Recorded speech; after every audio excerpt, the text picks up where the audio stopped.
Hello everyone, welcome to కథల సవ్వడి. ఈ వీడియోలో నేను ఒక అందమైన ముగ్గు వేస్తూ మీకు ఒక ఆసక్తికరమైన కథను షేర్ చేస్తున్నాను. సిద్ధార్థ్ తనను విశ్వనాథ్ ఎందుకు రిజెక్ట్ చేశాడు అని విశ్వనాథ్ని అడుగుతాడు. విశ్వనాథ్ సిద్ధార్థ్ రికమెండేషన్తో వచ్చాడు అని చెప్పి అందుకే తను రిజెక్ట్ చేస్తున్నాను అంటాడు. సిద్ధార్థ్ చెప్పేది నమ్మకుండా సిద్ధార్థ్ని వెళ్ళిపోమంటాడు విశ్వనాథ్. సిద్ధార్థ్ నిరాశగా వెళ్ళిపోతూ ఉంటాడు. ఇక మంజు సాహితీ దగ్గరకు వస్తుంది.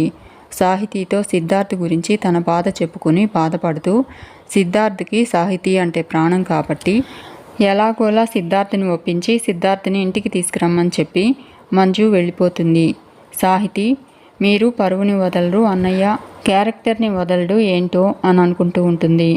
ఇక విశ్వనాథ్ ఇంటి ముందు చాటుగా సిద్ధార్థ్ని చూస్తూ ఉంటాడు.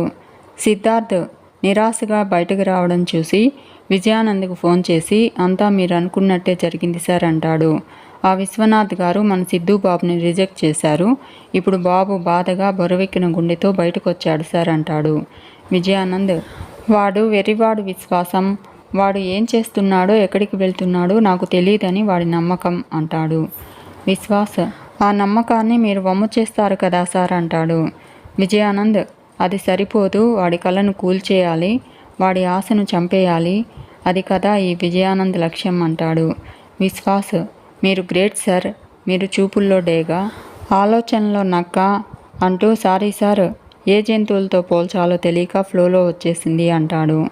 విజయానంద్ నువ్వు ఫ్లోలో అన్నా కరెక్ట్గానే అన్నావు, నేను నాకన్నా వాడి గురించే ఎక్కువ ఆలోచిస్తాను, నక్క కూడా అంతే, దానికన్నా పక్క జంతువు నాశనాన్నే ఎక్కువ కోరుకుంటుంది అంటాడు. విశ్వాస్ మళ్ళీ మీరు గ్రేట్ సార్ అంటాడు.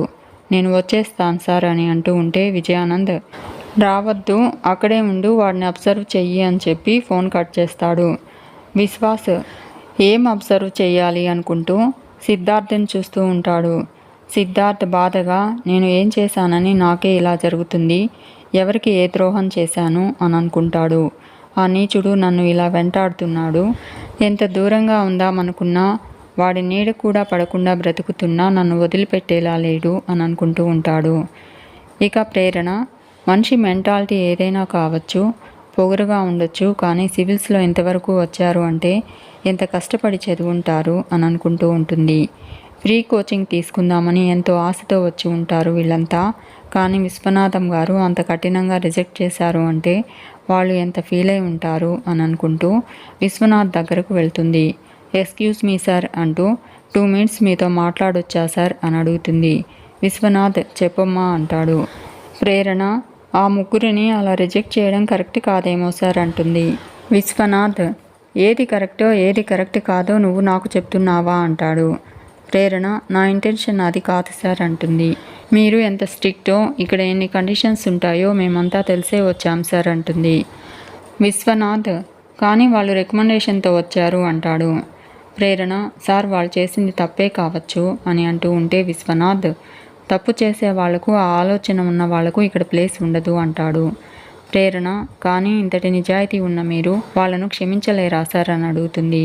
విశ్వనాథ్ నిజాయితీ ఉన్న చోట తప్పుకి అవకాశం ఉండదు, తప్పు జరిగింది అని తెలిసాక దాన్ని క్షమించే లక్షణం ఉండదు, అలా అయితే అది నిజాయితీ అనిపించుకోదు అంటాడు విశ్వనాథ్.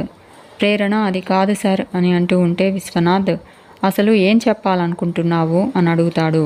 ప్రేరణ సివిల్స్ చేసే స్టూడెంట్స్ స్ట్రగుల్స్ ఏంటో మీకు తెలుసు, వాళ్ళ కళ ఏంటో కూడా మీకు తెలుసు, తెలుసో తెలియకో చేసిన పొరపాటును చూడకుండా వాళ్లకు ఒక అవకాశం ఇవ్వలేరా సార్ అని అడుగుతుంది.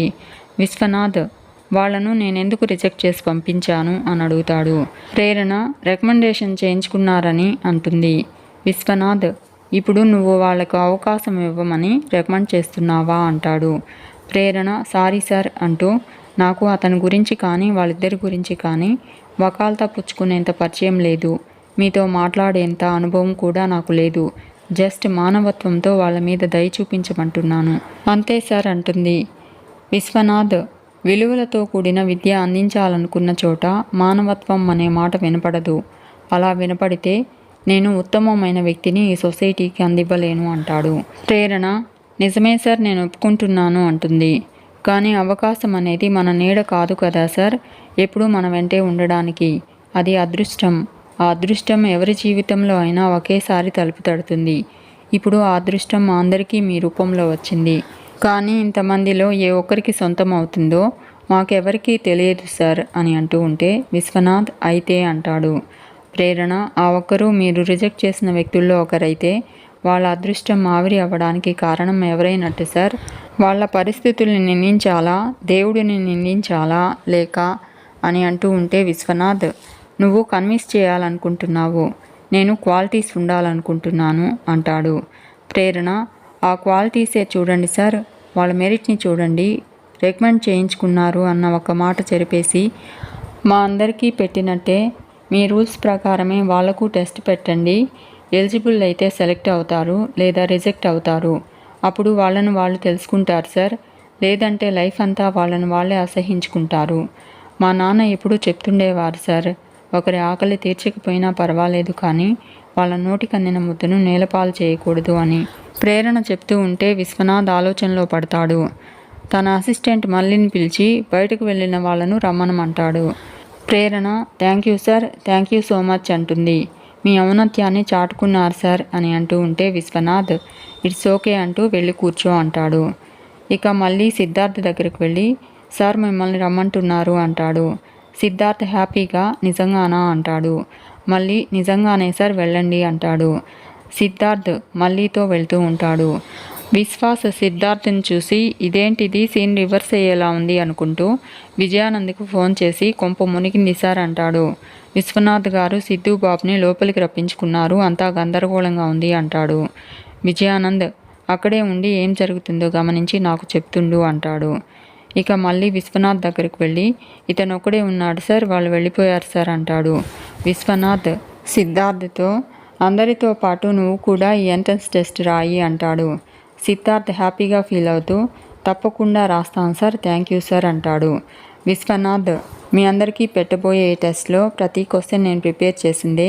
10 నిమిషాల్లో మీకు ఎగ్జామ్ ఉంటుంది, మీకు అరగంట టైం మాత్రమే ఉంటుంది, అందులో ఎలిజిబుల్ అయిన ఒకరికి మాత్రమే ఇక్కడ స్థానం ఉంటుంది, నేనే కోచింగ్ ఇస్తాను, అందరూ ప్రిపేర్ అవ్వండి, ఆల్ ద బెస్ట్ అని చెప్పి మళ్ళీని తీసుకొని వెళ్ళిపోతాడు.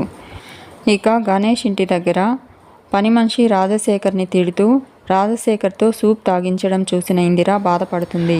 పని మనిషి మొగుడి మీద ప్రేమ ఉన్నట్టే ఉంటారు, కానీ ఆకలి మాత్రం తీర్చరు అంటూ నేను ఇంట్లో పని చేసి అలసిపోయాను, నీ పని కూడా చేయడం నా వల్ల కాదు, తాగు అంటూ బలవంతంగా సూప్ రాజశేఖరం నోట్లో పోస్తూ ఉంటుంది. సూప్ అంతా కింద పోతూ ఉంటుంది.